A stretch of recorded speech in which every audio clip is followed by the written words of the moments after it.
Hi everyone, I'm Dale Smith, aka Journo Dale, and we're here to talk about Canadian politics.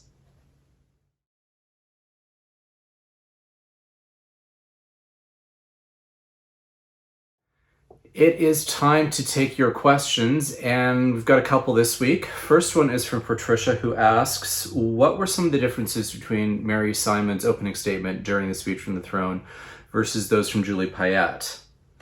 And I went through and I read through the conversation or the speeches from Payette did two, 2019 and 2020.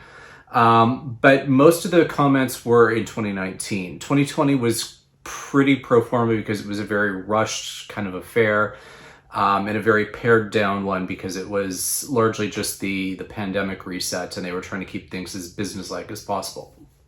But so Payette in 2019 led off talking about the history of Canada and some of the reasons for our stability, and that was we didn't have civil wars, although you could probably talk about the rebellions in the early 1830s, but that's another story. And then she went on to talk about Indigenous genius and recited a phrase which I believe was in Algonquin. It didn't really specify. Talking about how reconciliation must continue. So she did have some focus on that in there as well. But then there was the really more famous parts about her talking about everyone sharing the same space-time continuum and that we are all aboard the same planetary spaceship.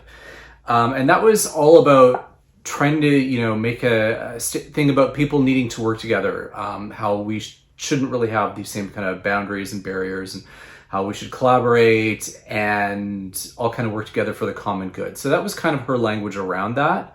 Of course, because it's Payette, it was framed in very, space and astronaut terms because that was her thing.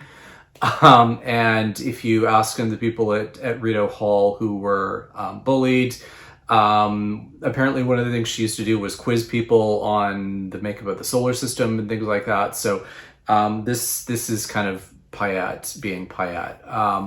But that was kind of what was most notable about what her intros to the speeches were, because the governors general tend to write the introductions themselves, and Payette's was a little longer than most, but that tends to be, that was kind of what her contribution to it was. She did talk about the shared planet in 2020. But there weren't too many, but there wasn't much in the way of opening remarks in that particular speech. This past week, with Mary May Simon's inaugural speech from the throne, what was notable, of course, was opening in Inuktitut and having that spoken periodically throughout as well. Which was a first, and also a reminder that Inuktitut is an official language in Nunavut. So it's nice to get that in there as well. She talked about how land acknowledgements are not just symbolic, and kind of implored people to read history and as to why that matters in terms of whose land it is that we are sitting on currently. And then she talked about the discoveries at the residential school sites with graves, the unmarked graves, and all these different ones. And what she said to that was, we must turn guilt into action on reconciliation. So in comparison to Payette, this was a little more heartfelt and a little more both topical, but also I think just a little more real than kind of how Payette was kind of using it. And that's, again, just one of the kinds of differences to the kinds of authenticity that Mary May Simon can bring to that particular conversation versus Payette. The other thing with Mary May Simon's intro was talking about how the Earth is in danger, but then grounding that very much in the warming Arctic, because that is a very big concern for her and for Inuit people in Canada, and around the world. There are Inuit in other countries. And and kind of moving that into toward talking about adaptation and action about natural disasters, which did kind of name check some of what was going on in British Columbia at the time. Still happening right now, but that was kind of what was at the top of mind during that speech, and then did talk about the pandemic and the fact that Senator Faure-Kneesing had just passed away days before.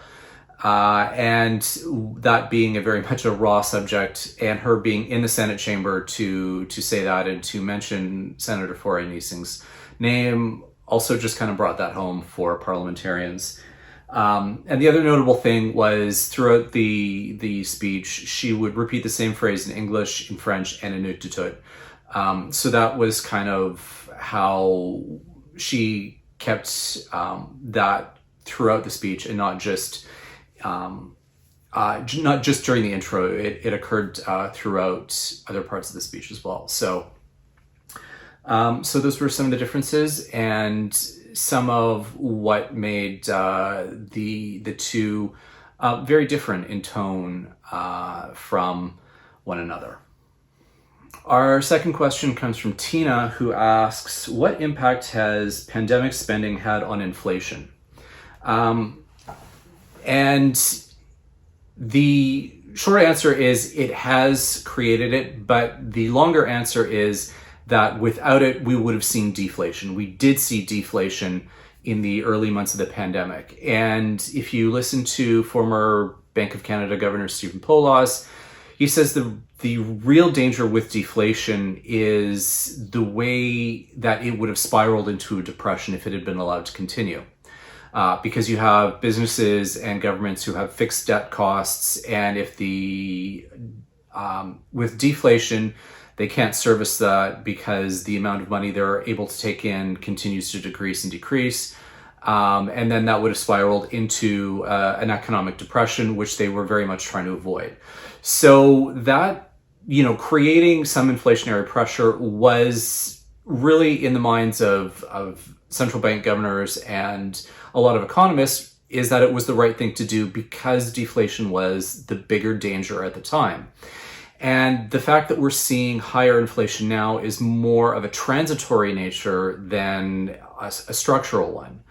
And by transitory, that means that it's impacts that, have a span that's longer than 12 months, because that's kind of how inflationary cycles work, is over a longer 12-month-ish period. But there are factors that are not structural. So in the current situation, it's things like energy prices because of lower production in certain OPEC countries, and because some countries in Europe and China were having fuel shortages, so they're needing to use oil for what they would have been using other fuel sources for. So that's driving up prices. It's the supply chain issues. So supply chains are bottlenecked throughout different parts of the world. You can't get stuff from one part to the other because there's no ships, there's no containers. There's stuff in ports, there's stuff where they ramped down manufacturing of certain things, anticipating a slowdown, and it didn't slow down, and things like that. So that's what's creating these supply chain issues throughout the world. It's not just a Canada thing. It's not just a US thing. It's a global thing.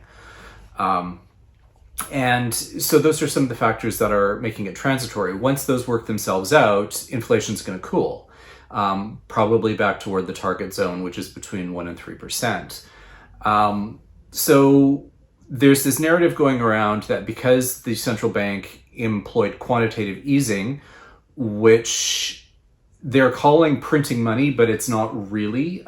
If you go to the Bank of Canada's webpage, they've got an explainer on what quantitative easing is and why it's not printing money. I'm going to see if I can include that link down below.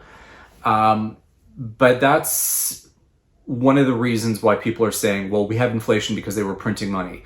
Well, not really. And they're saying we've got inflation because of high government spending. Well, again, the counterfactual of that would have been deflation. It would have been higher interest rates because they couldn't raise, they couldn't sell bonds with lower rates, things like that. So the economic damage in the counterfactual would have been worse. So yes, pandemic spending has increased inflation, but not in the way that people think. Again, it was about combating deflation, and the current bout of inflation right now is divorced from that particular action. It's not because we have too much money floating in the system, it's because there is other factors being the supply chains, the energy prices, and housing prices as a result of lack of supply in Canada, which, as we've discussed in previous episodes, is not really a federal government issue. It's a lot more provincial and municipal government issue, because that's where the bottlenecks tend to be. There's places like Vancouver where there's federal dollars sitting on the table, but they can't get the permits through city council to build the housing stock that the federal government is paying for. So again, it's not a federal spending issue that is creating these pressures. It's other stuff throughout the chain and the economic ecosystem, I guess, if we can call it that. And that's everything for this week. Thanks for sending in your questions. I'm Dale Smith. That's at journo_Dale on Twitter. And don't forget to like the video, share, subscribe, and support us on Patreon. Thanks.